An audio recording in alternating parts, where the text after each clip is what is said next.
Welcome back. Today we're going to talk about a little bit of a different game, a little bit of a different experience than anything that we've explored thus far. This is this game that we're talking about today is called This War of Mine. It is a smaller game, a smaller indie game of sorts, and it's kind of like a shelter game, kind of like Fallout Shelter or anything in that vein.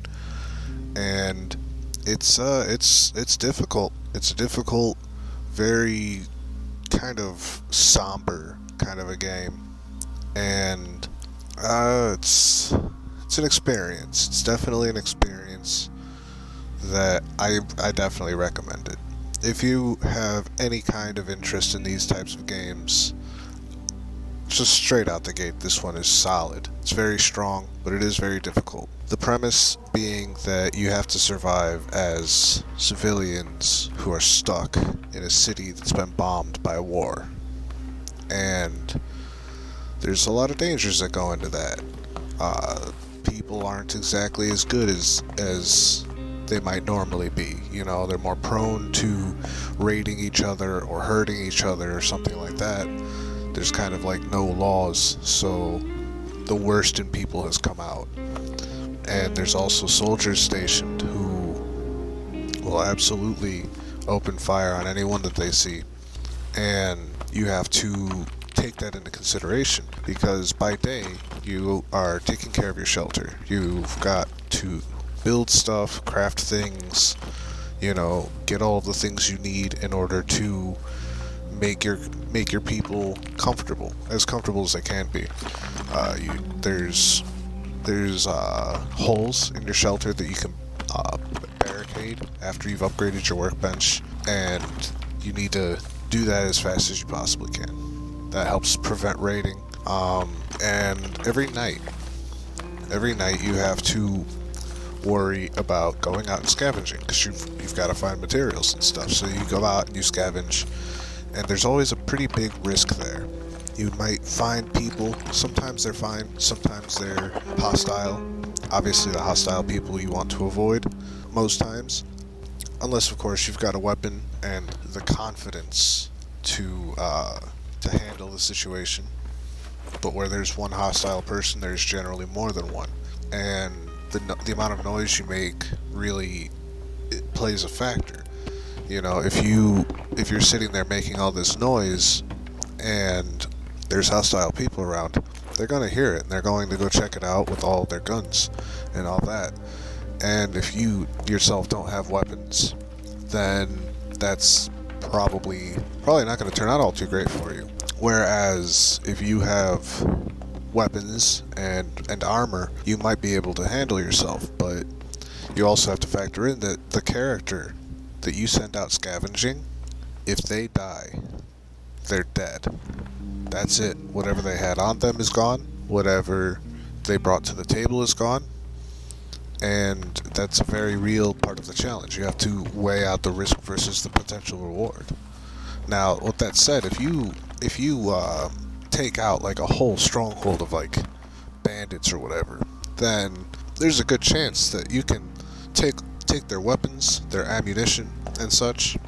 But then, even if you do that, you only have so much inventory space while you're out and about. So, most characters have like 8 backpack slots. So you have to keep that in mind. Like, yeah, it might be great to bring home just a load of bullets and a couple of guns, but at the same time, you can't eat guns and bullets. And, I mean, a trader will show up every so often, and you can probably get guns and bullets out of trades, or use them to trade for like food and stuff. But food is a very expensive commodity as far as the trading goes. You're going to have to give a lot to get your hands on food through trading. Generally, personally, I take the tradable items and trade those for construction materials, the wood, the supplies, stuff like that. I try to keep all of my food coming in through scavenging, and the same with the ammunition and stuff. Eventually, you can get workbenches that will let you craft these things. You can also have other tools like lockpicks and shovels to make certain obstacles easier to deal with. And you can encounter NPCs and events and stuff while you're out and about. things that are just going on that you can have a direct impact on. And, like, it's definitely a very challenging existence for your characters. Now, with that said, for this playthrough that I've started for the sake of recording, I went ahead and I just hit to randomize it, which is a way you can do that. And you will have anywhere from 2 to 4 people. And depending on how many people you have will dictate directly certain parts of the difficulty. Now, with the playthrough I'm doing in the footage, I have 2 people. This means I need a lot less food to keep them alive, but at the same time, this also means that if one of them dies out scavenging, the game's effectively over.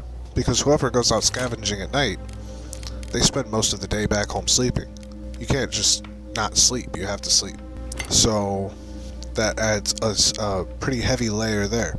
And neither of the characters I got are particularly good for scavenging either. So, and especially not good at combat. So that's another thing worth mentioning. You know, going forward with this, I would have to play it very carefully and bear in mind that neither of these people are familiar with guns, and therefore they're not quite going to be as efficient at fighting shit off. And it's not very difficult for this whole entire endeavor to be completely fucked. With that said, there's a lot of things about having only 2 people that make things easier. Food will last a lot longer. Only having 2 mouths to feed. If you have 4 mouths to feed, well, sure, you can get shit done a lot more effectively, but god damn it, is that a lot of mouths to feed when you're not finding that much food? So it's all about weighing out your checks and balances. What are you taking? What are you leaving? What's worth bringing back? What isn't worth bringing back? Things don't always stack all that high. Certain important items like wood, you can only hold 2 in a stack, which means that if you're out scavenging for wood, you could use a whole night scavenging for wood and basically get nothing. I mean, you'll find it everywhere, but 16 pieces of wood is only going to do you so much. So these are all just the things that need to be kept in mind for this. There isn't like a main story per se, but there are stories to go through for sure. I haven't personally done any of them, but there are definitely a few stories that you can go through. There's also DLC expanding the game, adding characters, adding children to make it just that much more depressing, I guess. And I'm sure children bring their own challenges and benefits to the table, but I've never actually played around with children, so I'm not totally sure if they can, build stuff the same as an adult can. I don't think that they can scavenge. I would imagine they can't, but you never know. Maybe they can. I mean, children scavenging in a bombed out town isn't totally unbelievable, and there's just a lot of things going on at all times. You'll get visitors as well who will have various purposes when they show up. Every so often, like I mentioned earlier, there's a trader who will show up and you can trade for goods. That's probably going to be your most common encounter at the front door. Aside from the trader, there is other random NPCs that have random things. They might be asking you to send somebody to help them with something, and there's a lot of risk and potential reward involved with that. Like, let's say a building collapsed and there's people inside of it still, and they're recruiting help to dig these people out, then that person is going to be gone, possibly for days. And when they come back, they're going to be very tired and very hungry, and they're going to be an immediate supply sink. And if you only have 2 people, that means that that's also days where you're either not scavenging or not getting things done around the shelter. And then there's also other positive encounters where people will just show up and give you things, give you food or something. But with that said, take even those with a grain of salt, because those people might be back expecting something in return. Kind of like, hey, remember how a few days ago I gave you some food? Well, guess what? I need food now. And I feel like you owe me. I've never had a random encounter like that where I couldn't give them what they wanted even though they'd helped me in the past turn into them pulling a gun or anything like that. But still, it's a possibility to keep in mind that, you know, even if they're not going to outright, attack you right there at your shelter, I don't think the gameplay mechanics allow for that. That not helping them is going to prevent them from helping you. And that's less people helping you, which is ultimately a bad thing. You want as many people helping as possible. That's just how it goes. But yeah, as I said at the very, very beginning, I'll say it again, this is a fantastic game. Very, very well thought out, very well put together. Each character has their own little backstory. There's lots of world building to read, and lots of places to explore every night. Up to a certain point, more and more places become available for scavenging, and as all of these places become available for scavenging, you'll find that a lot of them are occupied. So it's either dangerous or you're stealing, or both.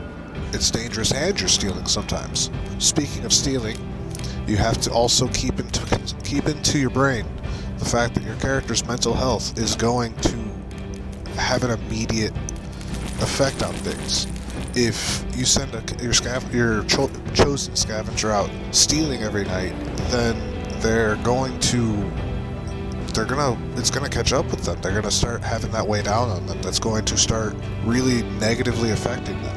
And if you have them, out in gunfights every night, that's gonna start affecting them. Especially if they're not somebody who's already formally used to using firearms in any capacity. So these are all things worth mentioning and keeping in mind. But with all that said, the game gets a very high recommendation out of me.